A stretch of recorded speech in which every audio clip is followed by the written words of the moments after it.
from the 4th of January 2020, some small changes are being introduced to the instructions and layout of the paper-based listening test. The paper-based test will now be divided into parts 1, 2, 3, 4. This is the new Ielts listening test format test. We will be removing the Part 1 example. We are also removing the page number references.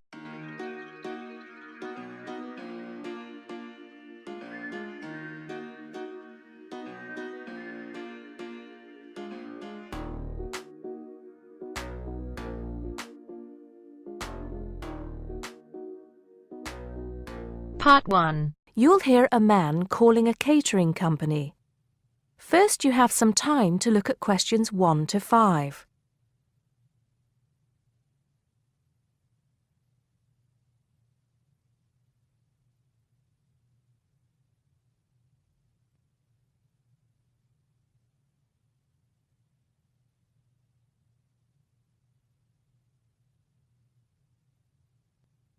You should answer the questions as you listen, because you will not hear the recording a second time.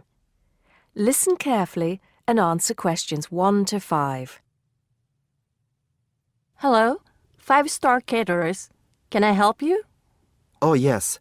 I spoke to you an hour ago about the arrangements for our end-of-term party. Oh, that's right. It's Mr. Saunders, isn't it? Actually, it's Sanders. That's Sanders. Oh, I'm sorry. I'll just get that down correctly on the form. Okay, Mr. Sanders, sorry about that. No problem. Well, I've got the details you asked for, so I thought I should call you back quickly and book. Good. Let's fill in the form, shall we? Great. First of all, can you give me a telephone number? Somewhere where you can be contacted during the day. Yes, it's 445-6786. 445-6786. Okay. And do you have a number where you can be contacted outside of office hours? Well, I'm at work till late in the evening, so use the same number, and if I'm not there, you can leave a message. Thanks. I'll make a note of that. And how many guests shall I put down? Okay, that's changed. So instead of the figure I gave you before of 85, it's now only 50. It's much lower, I'm afraid, because a lot of people can't make that date. That's not a problem. Can you remind me of the date we'd set? Yes, it's the 25th of June. Okay, that's fine. Before you hear the rest of the conversation, you have some time to look at questions 6 to 10.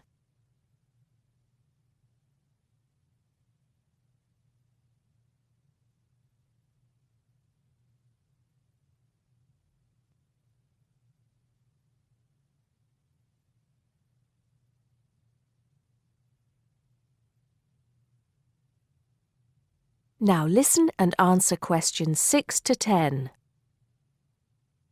Now, did you have the chance to look at the tables on the website? Yes, I did. And I think the rectangular tables would be good. The long, thin ones. Yes, you could have 2 of those. The only problem is that they're for 24 people. So, you'd only seat 48 people that way. And if you have 50 guests... Oh, I see what you mean. 2 people would have nowhere to sit. What about the square ones? You'd have the same problem with numbers. Usually, for 50 people, we find the round tables work well. Not the smaller ones. They only seat 6 people.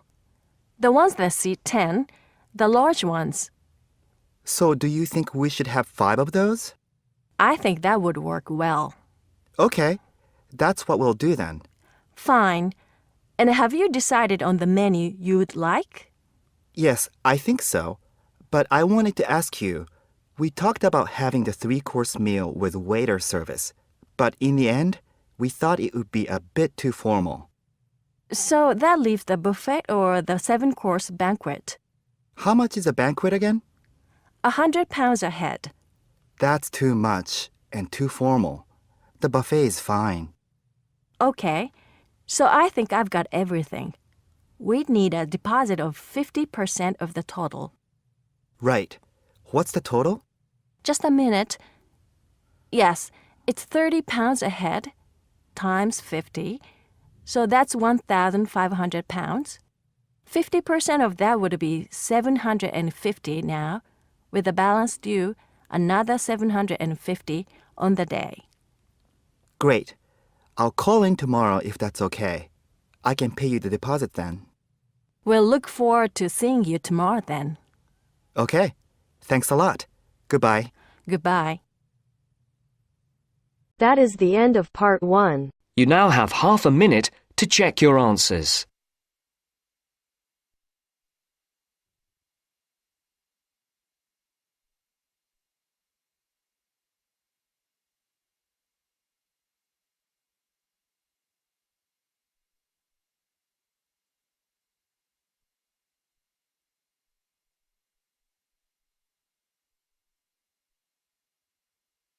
Now turns to part 2. Part 2. A man wants to place an order by telephone for some office stationery. Listen to the conversation between the woman and the man and answer the questions. First, you have some time to look at questions 11 to 16.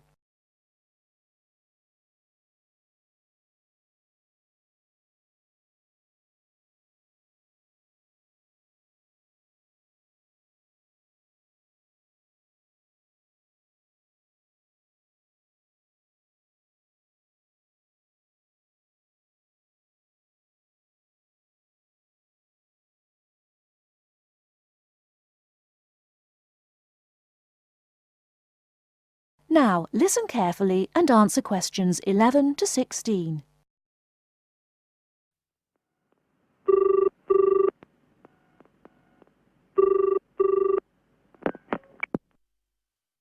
Thank you for calling Millennium Office Supplies. If you would like to place an order, please press 1. Your call has been placed in a queue. A customer service operator will be with you shortly.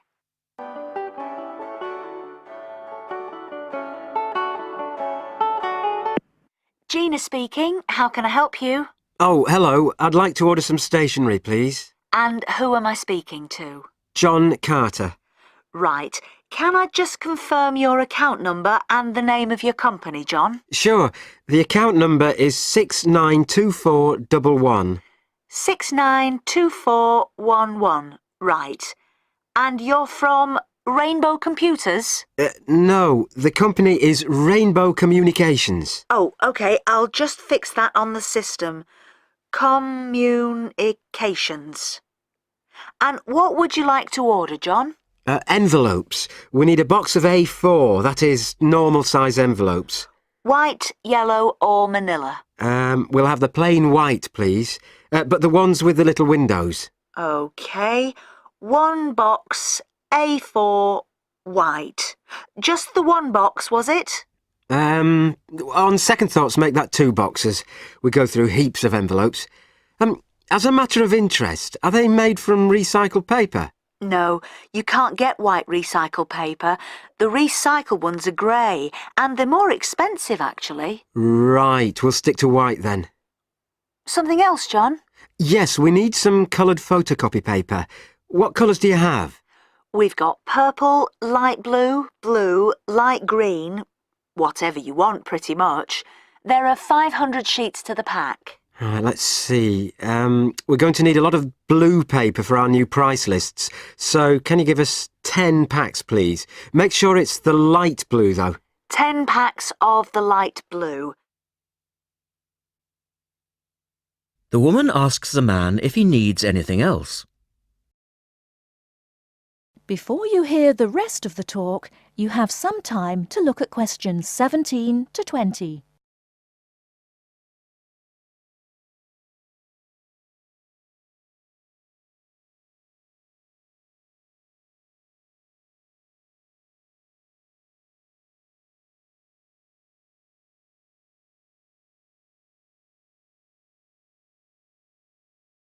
Now listen and answer questions 17 to 20.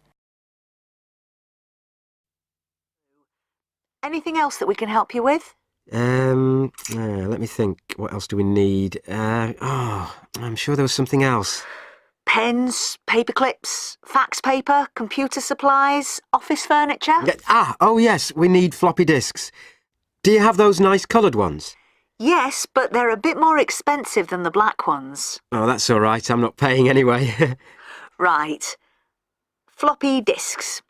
And what about diaries for next year? We've got them in stock already and it's a good idea to order early. No, I think we're all right for diaries. But something we do need is one of those big wall calendars. You know, one that shows the whole year at a glance. Do you stock those? We certainly do. OK, can you include a wall calendar then, with the other stuff? Just make sure it's got the whole year on the one side. Sure. And do you have a copy of our new catalogue? No, I don't, but could you send one? Yes, I'll pop one in with the order. You'll find it a lot easier to remember what you need if you have our catalogue in front of you next time. Yes, good idea. And when can you deliver this? Should be with you tomorrow morning. Can you make sure that it's not after 11:30 a.m? Because I have to go out at 12. There's only myself here on Fridays. Fine. I'll make a note on the delivery docket that they should deliver before 11:30. Thanks very much. Thanks. That is the end of part 2. You now have half a minute to check your answers.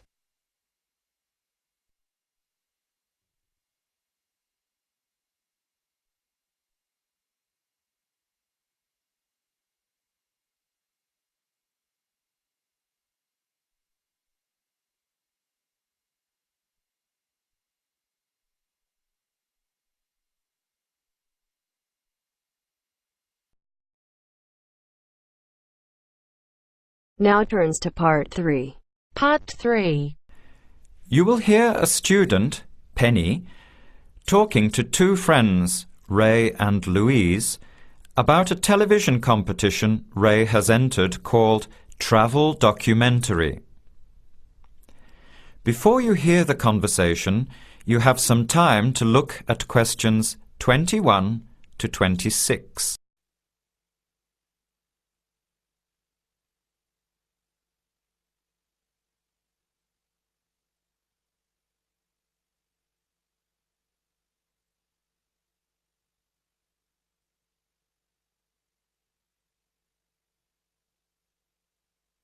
Now, listen carefully and answer questions 21 to 26.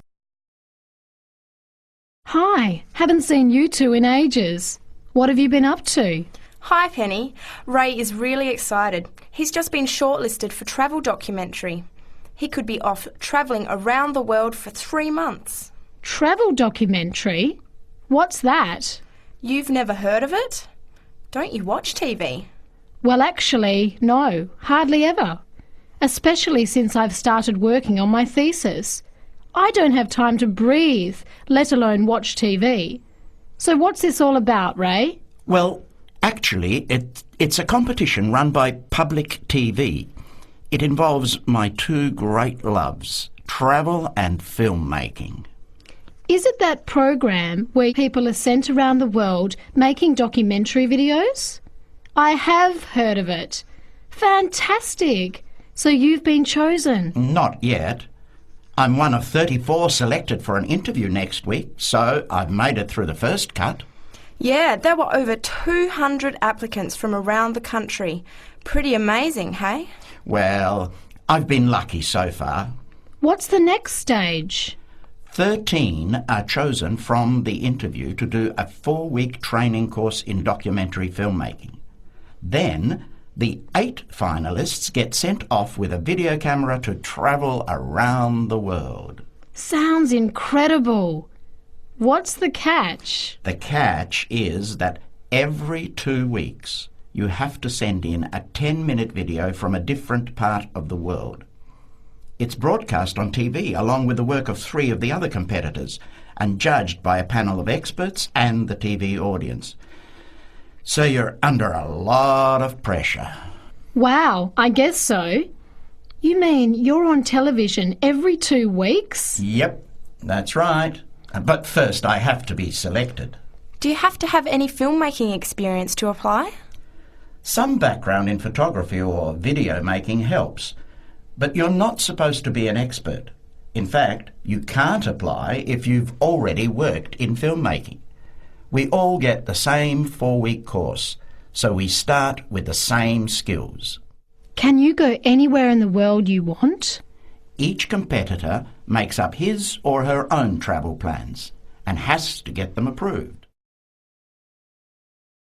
Before the conversation continues, you have some time to look at questions 27 to 30.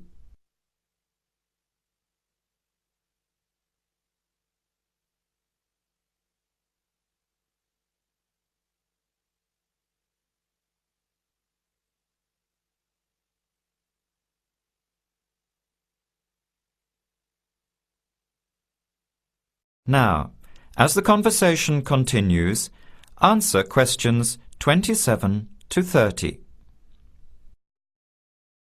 Have you talked with anyone else who has done it?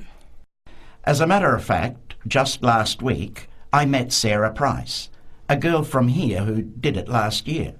What did she have to say about it? She said it was the most amazing experience of her life, but it was really tough at times. I think you'd have to be really brave to take off like that alone with so much responsibility. It's not like going on a holiday, is it? No. 2 weeks in a country, often where you can't speak the language, to find a story, film it, organise all the editing. Then you're off to a completely different part of the world to start all over again. Pretty exhausting, but exciting too. What a way to see the world. What about Sarah Price? Did she have any bad experiences? She said the worst part was when she got some mysterious fever in Mongolia and thought she might have to be sent home. Fortunately, it got better, but she said it was scary to feel really ill when you're alone so far away. So what made you want to apply? When I saw the program on TV a while ago, I thought, this is for me. I've always wanted to travel, but needed to work for a year before I could even think about it. Then a new series started up. I thought, now's my chance. Don't you think you'll be lonely? I don't think I'll have time to be homesick. I'm more worried about having too much to do and not enough time to get things organised. So we might be watching you on television in the next few months. I hope so, if I'm lucky. When will you know for sure? They choose the final 8 in March. A month later, you're on your way. So do you have to pay anything? Nothing. It's all paid for. Course, camera, flights, accommodation and in-country travel. The budget is pretty tight though. No extras. I sure hope you get it. Then I'll be finding time to watch at least one program on television every week. That is the end of part 3. You now have half a minute to check your answers.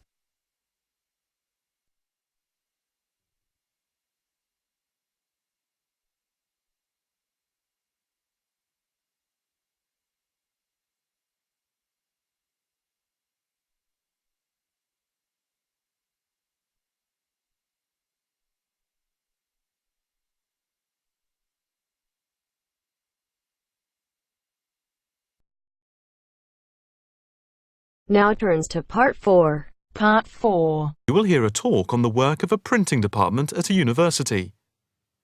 First, you have some time to look at questions 31 to 40.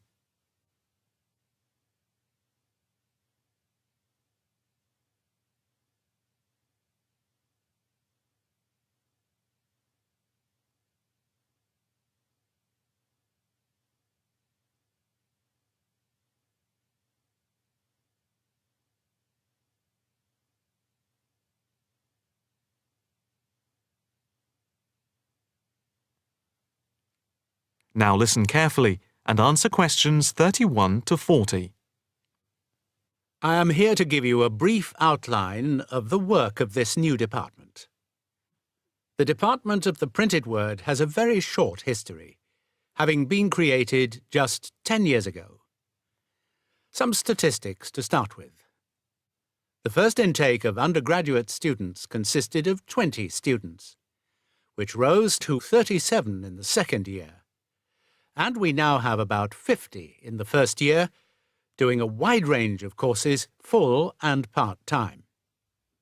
We have a thriving research department, with 17 students on the taught MA course and 7 students doing research full-time.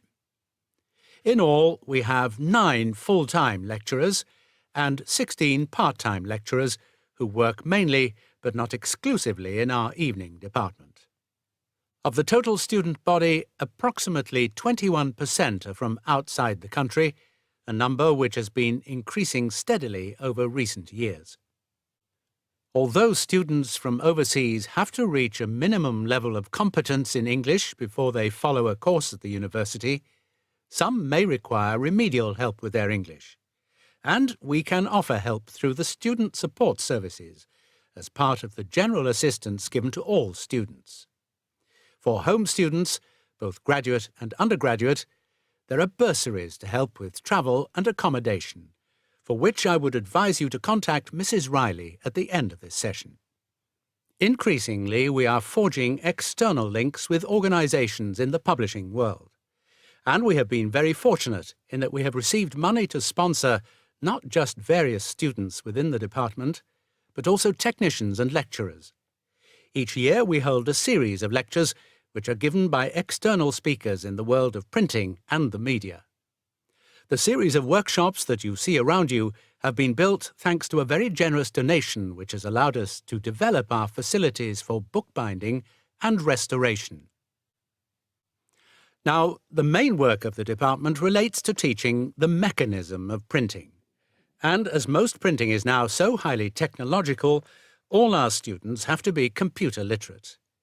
For those of you who are interested in taking a module in this department from another department, and who feel that you may not have the necessary computer skills, don't let the technology put you off. We have a number of specialist technicians who can support and deliver crash programs in the computing technology required. As long as you can switch on the computer, you are halfway there.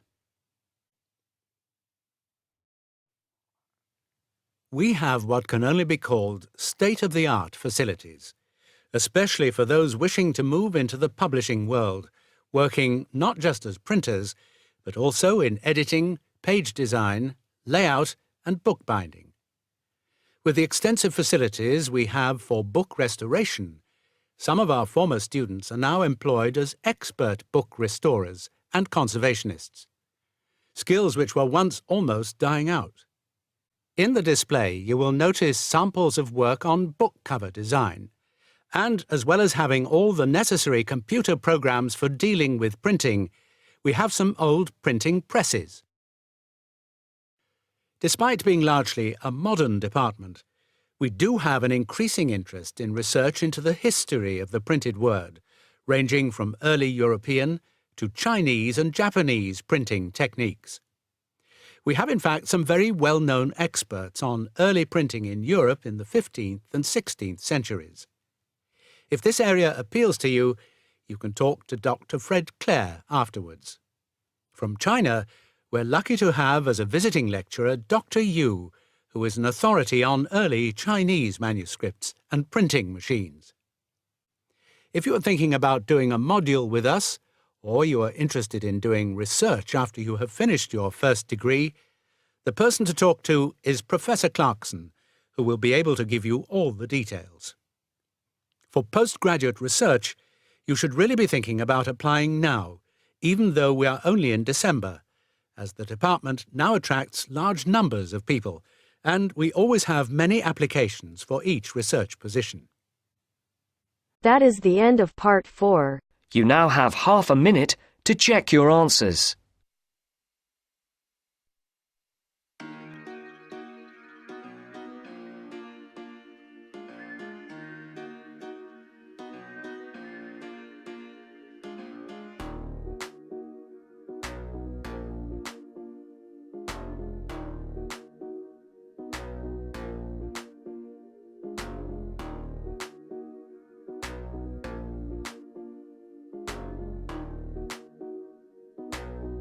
That is the end of the test.